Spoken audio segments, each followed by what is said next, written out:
Toreto toba auso nasiro dole faka hawasilalenji sodika arkala chudinan harmamuran harka kanudinan harkamuran sanyi balle suda isagara bintuda nadamsin gochi afanama hindubanes edukan Biajjacha abbootii gadaa fi jila gadaa karrayyuu 14 irratti raawwatee ajaja mootummaatiin ta'uu qorannoon argisiisee jira kan jedhem ibsi seeneetii Ameerikaa karaa fuula Tiwiitaraa isaa irratti baase kun ajjechaa wal fakkaataan armaan durallee raawwatamaa turuu isaa yaadachiiseetii jira. Gurraandhala 2 bara 2021 roobii kaleessaa galgala toora sa'a 12 keessa milishaan Amaaraa magaalaa guddoo aanaa Amuuruu kan taate warraa seenuun haleellaa raawwachuu jiraattonni Oromiyaa miidiyaa neetworkitti himaniitii jiru. Godina addaa naannawaa Finfinnee magaalaa Sabbataatti gaafatamaa waajjira Koongiresii Federaalaa Oromoo Leencoo Miidhagsaa humna tikaatiin butamuun hidhame.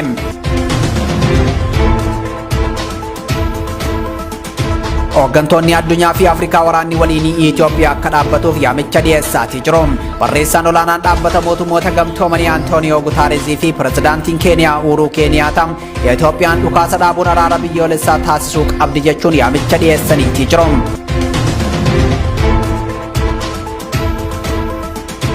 Tapha waancaa Afrikaa xumuraaf darbuu Burkiina Faasoo fi Senegaal jidduutti adeemsifameen abbaan seeraa kubbaa miilaa Baamlaak Tasammaa Wayyeessaa ga'umsa olaanaan taphachiisuu isaatiin faarfamaatii jira. Kuni hangafoota oduuti guutuun oduu itti aanee dhiyaata. Galgala kanaaf qabnuun isinitti himaa Annaayimaa Umari. Tuuta gadaa michillee karrayyuu 14 qaamolee mootummaatiin ajjeefamuu komishiniin poolisii Oromiyaa amane. Ajjechaan tuuta gadaa michillee hawaasa karrayyuu keessaa namoota 14 irratti sadaasa 22 bara 2014 godina Shawaa Bahaa aanaa Bosat keessatti raawwatame. Qaamolee caasaa mootummaatiin ajajni dabruun poolisii humna addaa Oromiyaatiin raawwatamuu isaa komishiniin poolisii Oromiyaa itti aanaan komishinarichaa Girmaa Galaan Ammajii 26 bara 2014 ibsa miidiyaaleef kennaniin himanii jiru. Ajjechaan abbaa gadaa karrayyuu Kadiir Hawaas dabalatee namoota 14 irratti raawwatame kun ajaja caasaa mootummaatiin ta'uu fi kan rasaasaan ajjeeses poolisii mootummaa naannoo Oromiyaa akka ta'e itti aanaan komishinar Girmaa Galaan ibsanii jiru. Akka ibsa komishinarichaatti ajjechaa kana namoota raawwatan keessaa 2 to'annoo jala kan oolan yoo ta'u eenyummaan namoota kanaa otoo ifa hin godhin irra dabranii jiru. Komishinar Girmaa Galaan sadaasa 21 bara 2014 aanaa Fantaalletti sochiin shanee jiru irratti opereeshiniin fudhatameen miseensonni poolisii 11 sababa ajjeefamaniif aarii sanaan gocha raawwatameedha kan jedhu yoo ta'u ajjechaa kanaan alatti waa'ee namoota hidhamanii mana hidhaa keessatti illee sababa reebichaa lubbuu dhabanii ilaalchisanii waan jaan hin qabani. Kaleessa jechuunis Gurraandhala 2 bara 2022 komishiniin mirga namoomaa Itoophiyaa ibsa baaseen ajjechaa tuuta gadaa michillee karrayyuu kan raawwate qaamota mootummaa ta'uu ifoomsee jira. Ibsa komishinii mirga namoomaa baasee kana faana dha'uun komishiniin poolisii Oromiyaa ajjechaa kana raawwachuu amanuun ibsa kennus ibsichi guutuu kan hin taanee fi yakka raawwatame kan balaaleffatu miti ja'amuun qeeqaaf saaxilameeti jira. Oduu keenyatti aanuun seeneetii Ameerikaatti koreen dhaabbii haajaa alaa kanneen ajjechaa suukkanneessaa raawwatan seeratti akka dhiyaatan gaafate. Komishiniin mirga namoomaa Itoophiyaa ajjechaa abbootii gadaa karrayyuu 14 irratti raawwatame ajaja mootummaatiin tahuu qorannoon agarsiisee jira kan jedhu ibsi seeneetii Ameerikaa karaa fuula Tiwiitara isaanii irratti baase kun ajjechaa wal fakkaataan armaan durallee raawwatamaa turuu isaa yaadachiisee jira. Dabalata qabna. Seeneetii Ameerikaatti koreen dhaabbii haajaa alaa kanneen ajjechaa suukkanneessaa raawwatan seeratti akka dhiyaatan gaafate. Itoophiyaa keessatti addatti ammoo Oromiyaa keessatti yakki suukkanneessaa raawwatamee turee fi ammallee itti fufee jiru qindeessummaa mootummaatiin ta'uun hubatame. Kanneen yakka suukkanneessaa ta'e kana raawwatan seeratti akka dhiyaatan gaafatee jira. Seeneetii Ameerikaatti koreen haajaa alaa ibsa baaseen komishiniin mirga namoomaa Itoophiyaa ajjechaa abbootii gadaa karrayyuu namoota 14 irratti raawwatame ajaja mootummaatiin ta'uu qorannoon agarsiisee jira kan jedhu ibsi seeneetiin Ameerikaa karaa fuula Tiwiitara isaanii irratti baase kun ajjechaan wal fakkaataan armaan durallee raawwatamaa turuu isaa yaadachiisee jira. Ajjechaawwan suukanneessaa ta'anii fi waggoottan dabran biyyattii keessatti raawwatamaa ture duubas harki mootummaa biltsiginnaa jiraachuun dararaa uummata Oromoo fi saboota biroof sababa tahee jiras je'ee jira. Ibsi Seeneetii Koree Hajaalaa Ameerikaa kun Itoophiyaatti nagaan akka bu'u Ameerikaan deeggarsa taasisuu itti fuftii kan jiru ibsichi yakkoota raawwatamaa jiraniif ammoo gaafatamni jiraachuu qaba jechuun kanneen yakka suukanneessaa raawwatan seeratti akka dhiyaatan jechuun waamicha dhiheessee jira. Mootummaan naannoo Oromiyaa ajjechaa kana shaneetu raawwate jechuun ibsa bal'aa karaa miidiyaalee mootummaatiin facaasaa kan ture yoo ta'u, dhimmi ajjechaa abbootii gadaa keessoo biltsiginnaa damee Oromiyaatti dhibdee hamtuu uumee akka ture gabaasaa turuun keenya ni yaadatama. Komishiniin mirga namoomaa Itoophiyaa qorannoo taasiseen jiilli abbootii gadaa karrayyuu bifa suukanneessaa taheen ajaja humnoota mootummaatiin ajjeefamuu mirkaneessuu isaa ibsa roobii kaleessaa yookaan ammajii 2 bara 2022 baaseen beeksisuun isaa ni yaadatama. Godina addaa naannawaa Finfinnee magaalaa Sabbataatti itti gaafatamaa waajjira Koongireesii Federaalawaa Oromoo obbo Leencoo Miidhagsaa Badhaadhaa humnoota tikaa biltsiginnaatiin ukkaanfamee fudhatamuun akka hidhame maddeen OMN'tti himanii jiru. Gama biraatiin qeerroowwan 19 kanneen aanaa dadarirraa sababa adda addaatiin hidhaman badii takkaan malee ji'oota 9f mana hidhaa magaalaa Harar keessatti dararamaa jiru. Muhammad Fantaallee gabaasa kara lamaanii qindeessee jira. Leencoo Miidhagsaa Badhaadhaa kaleessa ganama jechuun gurraandhala 2 bara 2022 humnoota tikaa mootummaa biltsiginnaatiin magaalaa Sabbataa keessaa ukkaanfamee fuudhame. Leencoon godina addaa naannawaa Finfinnee magaalaa Sabbataatti itti gaafatamaa waajjira Koongireesii Federaalaa Oromooti. Murni biltsiginnaa miidiyaa harkaa qabanii fi karaa kaadiree isaanii waa'ee marii biyyoolessaa jedhanii afarsu. Poolisii fi tikni isaanii hooggantoota dhaabbilee mormituu fi sabboontota Oromoo adamsee hidhaa jira. Araarri jedhamuu fi gochaan biltsiginnaa wal dhaba jechuun komii kan ibsatan jiraattota magaalaa Sabbataati. Gama biraatiin qeerroowwan 19 kanneen aanaa dadar irraa sababa adda addaatiin hidhaman badii malee ji'oota 9f mana hidhaa keessatti dararamaa jiru jechuun jiraattonni Oromiyaa miidiyaa neetworkitti himan. Bulchiinsi biltsiginnaa aanaa dadar dargaggoota aanichaa hedduu ABO shanee wajjin hidhata qabdu jechuun waajjira poolisii aanaa dadaritti hidhee ture. Dararaa ji'oota muraasaa booda qeerroowwan kanneen irratti ragaan homaatu yoo dhabamu mana hidhaa dadar irraa baasuun gara mana hidhaa godina Harargee bahaa bulchiinsi magaalaa Harargeessuun achitti kan hidhan ta'uu Oromiyaa miidiyaa neetwork odeeffateera. Qeerroowwan kunneen mana murtii Koloneel Gammachuu osoo hin ilaalin turuunsaa yeroo adda addaatti abukaatoo isaanii dubbisuun gabaasaa turree jirra. Kanaan dura beellamni yeroo adda addaa kan qabameef yeroo ta'u tibba dura Koloneel Gammachuu qofaa isaanii bakka abukaatonni isaanii hin jirretti mana murtiitti dhiyeeffamanis yaada Koloneel Gammachuu mana murtiitiif dhiyeeffataniin beellamni itti aanu bakka abukaatonni isaanii jiranitti akka ilaalamuuf dhaddacha bulfatanii turan. Ergasiyaas guyyaa beellamametti abukaatoo fi abbaan alangaa argamanis poolisiin Koloneel Gammachuu dhiyeessuu didoon marsaa 2 oliif dhaddacharraa isaan hambisee akka ture abukaatoon hidhamtoota siyaasaa Oromoo obbo Mikiyaas ni yaadachiisu.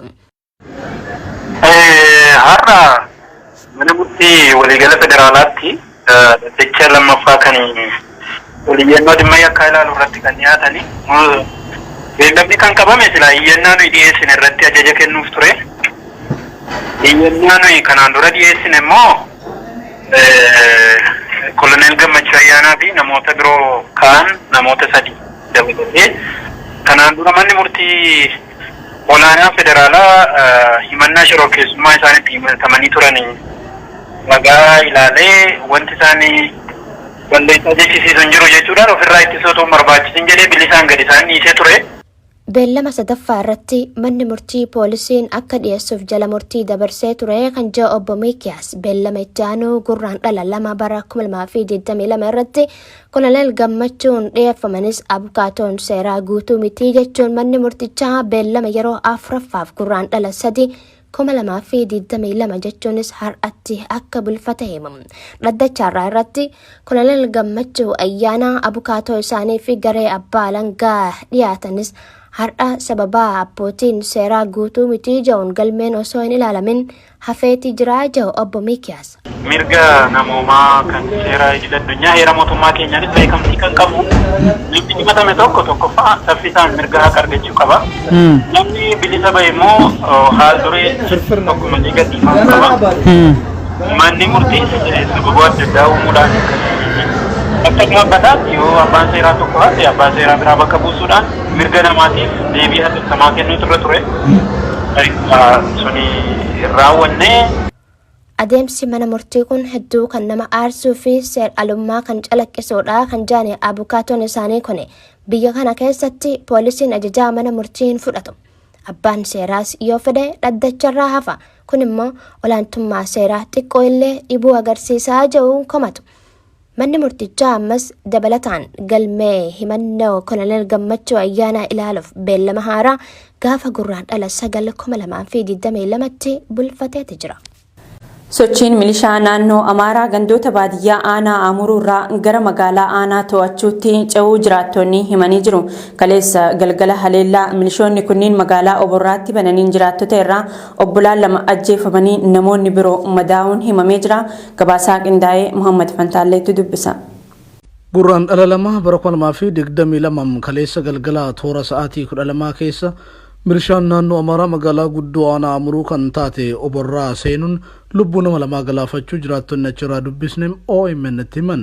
Weerarri qindaa'aan godina Horroo Guduruu fi Wallagga Bahaa keessatti milishaa naannoo Amaaraatiin uummata Oromoo fi lafa Oromoo irratti raawwatamaa jiru gandoota baadiyyaa darbuun gara magaalaa aanaatti cehuu jiraattonni aanaa Amuruu OMN dubbisee himanii jiru. Jiraatan magaalaa Oborraa OMN dubbise akka jedhutti guyyaa kaleessaa jechuunis gurraandhala 2 bara 2022 galgala keessaa toora sa'aatii 12tti milishaan naannoo Amaaraa humna guddaadhaan magaalaa Oborraa bifa weeraraatiin seenuu isaanii argime. Akkuma seenaniin dhukaasa guddaa banuu isaanii kan dubbatu jiraatan aanichaa kun ollaa magaalaa Oborraa kan taate magaalaa xiqqoo Makkannoo jedhamtu keessas yeroo alfakkaatatti sagaleen dhukaasa gurguddaan dhagahamuu eegale jedhama.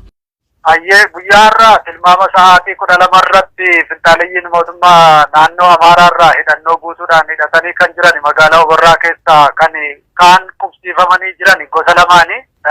Tokko meeshaa milishaa akka naannoo sanaatti yookaan akka aanaatti jedhamanii kan hidhachiisatanii hidhannoo guutuu isaaniif kennamee jirudha. Inni biraan immoo magaalaa sana qubsiifamanii meeshaa hidhannoo isaanii osoo irraan hiikamiin galgala sa'aatii 12 galgala kana namoota 2 lubbuu dabarsanii jiru. Isaanis obbo Gaddafaa Baqqalaa hojjetaa mootummaa geejjiba keessa kan hojjetuu fi Misgaanuu Baqqalaa nama jedhamu nama maatii qabu mana ijaarratteedha.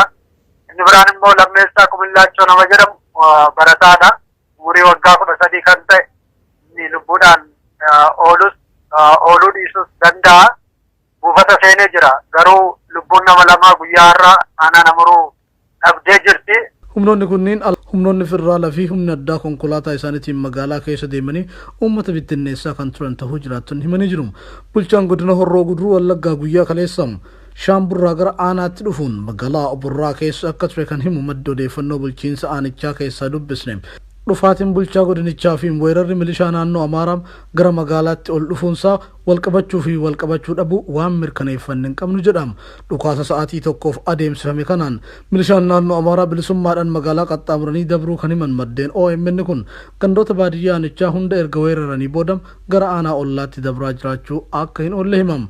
Finxaliyyoonni kun baay'ina qabaachuu isaanii fi hiriira dheeraatiin magaalaa qaxxaamuruu isaanii himuun erga isaan kan ajjeesanii kan saamanii dabranii booda dhukaasni dhaabbannaan uummanni muraasni mana ofii keessaa gabbahee waliif dirmachuu yoo eegalu poolisoonni federaalaa fi humnoonni addaa poolisii Oromiyaa gaazii imimaanessuun uummata bittinneessuu madde. Godina Harargee Bahaa aanaa Fadis manneen barnootaa sadarkaa 1ffaa fi 2ffaa barsiisan gama qaama biyya bulchaa jiruutiin rakkoon isaanirra gahaa jiraachuu Oromiyaa Miidiyaa Neetwoorkitti himanii jiru. Aanaan Fadis manneen barnootaa sadarkaa 1ffaa 38 fi sadarkaa 2ffaa 2 kan qabu yoo ta'u rakkoon akkanaa kun isaan hunda keessatti akka argamu Oromiyaa Miidiyaa Neetwoorkii odeeffatee jira. Oduun kun akka armaan gaditti dhiyaata. Barsiisonni godina Harargee Bahaa aanaa Fadis manneen barnootaa sadarkaa 1ffaa fi 2ffaa barsiisan gama qaama biyya bulchaa jiruutiin rakkoon isaanirra gahaa jiraachuu OMN'tti himani. Maqaa deeggarsa raayyaa ittisa biyyaatiin mootummaan mindaa isaanii birrii 500 irraa kutaa akka jiruu fi kanneen dippiloomaa irraa gara digirii guddatan ji'ootaaf osoo hin kaffalaminiif hafuun guddina dhabuun walqabatee komii qabaachuu himu. Isaan gidduudhaa kanneen OMN dubbise. Barsiisonni kunneen irra hedduun keenya gammoojjii hamtuu keessa teenye bishaan dhugaatii gahaa malee ummata keenya tajaajilaa jirra. Garuu gaafa gaaffii mirgaa gaafannu dhageettii hin argannu. Inumaahuu gaaffiin keenya isin deeggartoota ABO shaneeti ilaalcha biraa qabdu jechuun nu doorsisuu jaani. Yeroo garagaraatti dhimmi keenya nuuf haasirraa'u jechuun qaama bulchiinsa aanaa fi godinaallee gaafachaa turree jira kan jiru isaan gidduudha. Namni OMN dubbise kun furmaata dhabuu keenyaan yeroo ammaa rakkoo keessa galaa jirra jechuun dubbata. Aanaan Fadis manneen barnootaa sadarkaa tokkoffaa 38 fi sadarkaa lammaffaa 2 kan qabu yoo ta'u rakkoon akkanaa kun isaan hunda keessatti akka argamu Oromiyaa Miidiyaa Neetwork odeeffatee jira. Gama biraatiin mootummaan Bilxiginnaa maqaa marii biyyoolessaatiin afaaniin araara jechaa harkaan sabboontota hidhaatti guuraa jira. Akkasuma hooggantoota adda bilisummaa Oromoo mana hidhaatti ugguree jira. Kanaaf adeemsi kun fudhatama hin qabu kan jedhu namni kun araara dhugaa buusuuf yoo ta'e hatattamaan hooggantoota adda bilisummaa Oromoo gadhiisuun hidhaa fi ajjeechaa uummata nagaa irratti raawwataa jiru dhaabuu qaba jechuun dhaameeti jira. Walwaraansi Itoophiyaa akka dhaabbatuuf hooggantoonni addunyaa fi Afrikaa waamicha taasisanii barreessaan olaanaan dhaabbata mootummoota gamtoomanii Antonio Guterres fi pireezidaantiin Uhuru Kenyatta Itoophiyaan dhukaasa dhaabuun araara biyyoolessaa taasisuu qabdii jechuun waamicha dhiyeessanii jiru. Siraaj sabaaf dhimma kanarratti waan qindeesse qaba. The people of Ethiopia continue to suffer greatly from ongoing conflict and bloodshed. Barreessaan olaanaan gamtaa mootummoota Antonio Guterres hafuuraa fi duudhaa olompikii sababeeffachuu waliigaltee idil addunyaa dhukaasni akka dhaabbatuuf waliigalame bu'uura taasifachuun Itoophiyaatti qaamoleen waraana irra jiran hundi atantamaan dhukaasa akka dhaaban yaamicha taasisaniiti jiru. Uummanni Itoophiyaa waraanaa fi dhangala'uu dhiigaa adeemsifamaa jiruun dararamuu itti fufee jira. Qaamoleen waraana Itoophiyaa keessa jiran hundi dhukaasa akka dhaaban yaamicha koo taasisan jechuun kan dhaaban Antonio Guterres olompikii Chaayinaatti taasifamuuf imaluu isaaniitiin wal qaba. Antonio Guterres ibsa kennaniin dhukaasni dhaabbachuun deeggarsa namoomaaf daandii saaqaa kun ammoo marii biyyoolessaa hunda hammataa kan Itoophiyaanota hunda hirmaachisu akka adeemsifamuuf haala mijeessa jechuun ibsaniiti jiru. Gama biraatiin pireezidaantiin Rippaabilika Keeniyaa Uhuru Kenyatta ibsa gurraandhala 2 bara 2022 roobii kaleessaa baasaniin waamicha barreessaa UN Antonio Guterres waraanni biyya ollaa keenya Itoophiyaa akka dhaabbatuuf taasisanitti dabalamee jira erga jedhanii booda waliigaltee olompikii addunyaan dhukaasa dhaabuuf taasifte sababeeffachuun ummanni Itoophiyaa araara biyyaalessaatiif haala akka mijeessuuf yaamicha taasisa jedhaniiti jiru. Pireezidaantiin Keeniyaa Uhuru Kenyatta ibsa isaanii keessatti wal waraansi itti fufee jiru kunis kabaja aadaa fi qaroomina biyya hangafa taate kana keessatti dagaagee jiru uummata irraa mulquu itti fufee jira jechuun ibsaniiti jiru. Itti dabaluun kan jedhan Uhuru Kenyatta waadaa nageenyaa amansiisaaf tasgabbii Itoophiyaa dhugaa kan ta'u gareewwan Itoophiyaa hundi karaa uummata hunda biratti fudhatama qabuun qormaataawwan jiran bira yoo darbanidha jedhan. Mariin biyyoolessaa hunda hirmaachisa rakkoo Itoophiyaa hawaasa rakkoo kanaan miidhamanii furmaata kan jedhan pireezidaantichi gareewwan hundi dhukaasa dhaabuun marii biyyoolessaatiif daandii saaquu qabu jechuun ibsaniiti jiru. Baatii darbe dhimma wal waraansi Itoophiyaa irratti gaanfa Afrikaatti ergama adda Ameerikaa Ambaasaadder David Satterfield wajjin kan mari'atan Uhuru Kenyatta waraanni Itoophiyaa tasgabbii gaanfa Afrikaatiif yaaddoodha jedhaniiti jiru. Oduu keenya xumuraatiin tapha waancaa Afrikaa xumuraaf dabruu Burkina Faso fi Senegaal gidduutti adeemsifameen abbaan seeraa kubbaa miilaa Baamlaak Tasammaa Wayyeessaa gahumsa olaanaa taphachiisuu isaatiin faarfamee jira.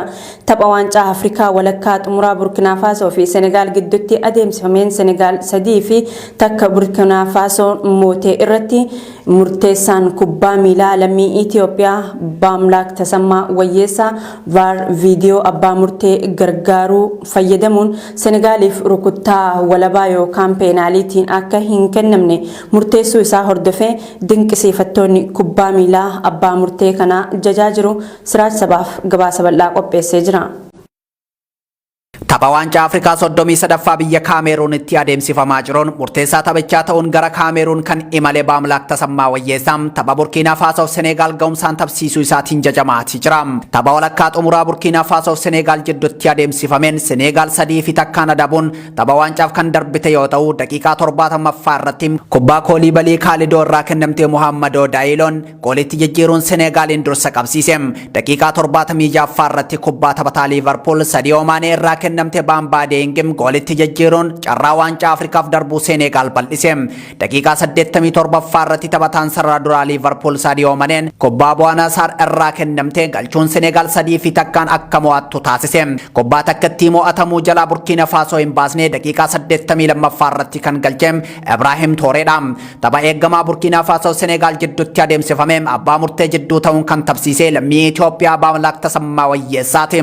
Baamlaak Tasammaa Wayyeessaa naannoo Oromiyaa magaalaa Finfinnee keessatti kan dhalate yoo ta'u barnoota sooshooloojiidhaan digrii jalqabaa yuunivarsiitii Finfinnee irraa fudhate. Bara 2003 biyya keessatti murteessummaa kubbaa miilaa kan jalqabe yoo ta'u bara 2009 abbaa murtee kubbaa miilaa idil addunyaa ta'e. Imalli milkaa'inaa ilma Tasammaa Wayyeessaa sasirraa jalqabe. Tapha waancaa Afrikaa bara 2018 Raashiyaatti qophaa'e irratti murteessitoota 35 filaman keessaa murteessitoota 7 gahee eeggataa argatan keessaa 2 Afrikaanota yoo ta'an tokko lammii Itoophiyaa Baamlaak Tasammaa Wayyeessaati. Raashiyaatti taphoota 4 gargaaraa murteessaa ta'uun kan hojjete Baamlaak Tasammaa Wayyeessaa tapha Sarbiyaa fi Koostaarikaa irratti taphattoota wal dhaban jidduu seenuun yeroo addaan qabu ija addunyaa keessa seene. Tapha gaafa sanaa irratti taphattoota baay'ee kaardii diimaa irraa baraaruu isaatiin baay'ee jajame. Itti fufuun waancaa Afrikaa bara 2015 bara 2017 irratti kan hirmaate Baamlaak Tasammaa Wayyeessaa bara 2017 Champions League Afrikaa tapsiisuu danda'eeti jira. Waancaa Afrikaa bara 2021 Kaameruunitti qophaa'e irratti Baamlaak Tasammaa Wayyeessaa murteessaa jidduu ta'uun kan imale yoo ta'u tapha Burkina Faso Senegaal tapsiisee irratti ga'umsa olaanaa argisiisuun sadarkaa ardii Afrikaa fi addunyaatti raajeffatamaati jira. Tapha kana irratti Baamlaak Tasammaa Wayyeessaa vaarii yookaan viidiyoo abbaa murtee gargaaru fayyadamuun Senegaaliif rukuttaa walabaa yookaan peenaalitiin akka hin kennamne murteessuu isaa hordofee dinqisiifattoonni kubbaa miilaa murtee dinqisiisaa fudhatama qabu jechuun abbaa murtee kana jajaatii jiru. Carraa rukuttaa walabaa jalqabaa irratti goolii eegaan Burkina Faso Harvey Koofin taphataa sarara jidduu Senegaal Cheekiyoo Koyetaa irratti balleessaa hojjechuu fi hojjechuu dhabuu isaa addaan baafachuuf vaaritti kan gargaarame murteessaan Baamlaak Tasammaa Wayyeessaa goolii eegaan Burkina Faso boksiin kan dha'e taphataa sarara jidduu Senegaal osoo hin taane kubbaa dha'uu isaa mirkaneessuun peenaalitii akka hin taane murteesse. Itti aansuun taphataan sarara ittisaa Burkina Faso Edmond Tapsoba kubbaa harkaan tuquu hordofee taphatichaaf kaardii keelloo kennuun peenaalitii moomiti kan jedhu murteessuuf VAR ilaale. Vaarii booda rukuttaa walabaa miti jechuun kan murteesse yommuu ta'u Edmond Tapsoba irraas kaardii keelloo kennee tures kaase. Amala murteessaan kun maatii ispoortii biratti ittiin dinqisiifatamu keessaa yeroo kaardii diimaas ta'e keelloo taphattoota balleessaa raawwataniif kennu kolfaa kennuu isaatiin. Tapha guyyaa kaleessaa walakkaa xumuraa Burkina Faso Senegaal jidduutti adeemsifame kana booda miidiyaaleen addunyaa xiinxaltoonni ispoortiif jaallattoonni kubbaa miilaa murteessaa kana dinqisiifachuu irratti argamu. Miidiyaan biyya UK Daily Mail Baamlaak Tasammaa Wayyeessaa abbaa murtee cimaa dorgommichaa jedhamuu qaba yoo jedhu murteessitoonni Piriimer Liigii Ingilizii nama kana irraa barnoota fudhachuu qaban jechuun barreesse. Gaazexeessituun ispoortii Afrikaa Sharkoo Mugishaan yaada fuula Tiwiitaraa isii irratti barreessiteen murteessaa cimaa Afrikaa jechuun faarsteetii jirti. Gaazexeessaan lammii Ugaandaa Koongoo Almahadii Adam Baamlaak Tasammaa Wayyeessaa murteessaa cimaa murteewwan ciccimaa dirree keessatti murteessuudha jechuun faarseetii jira. Miidiyaaleen biroo fi fuulli miidiyaa hawaasaa kanneen akka Tiwiitar, Meetaa yookaan Facebook, TikTokii, Instagramii, YouTubii fi kanneen biroo baay'inaan murteessaa kubbaa miilaa sarara jidduu Baamlaak Tasammaa Wayyeessaa walharkaa fuudhuun faarsa'u irratti argamu. Gamanumaan murteessaan kun Kaameruunii fi Ijipti keessaa kan waancaaf darbee Senegaal wajjin taphatuuf abbaa murtee sarara jidduu ta'ee tapsiisuu qaban yaada xiinxaltoota kubbaa miilaati.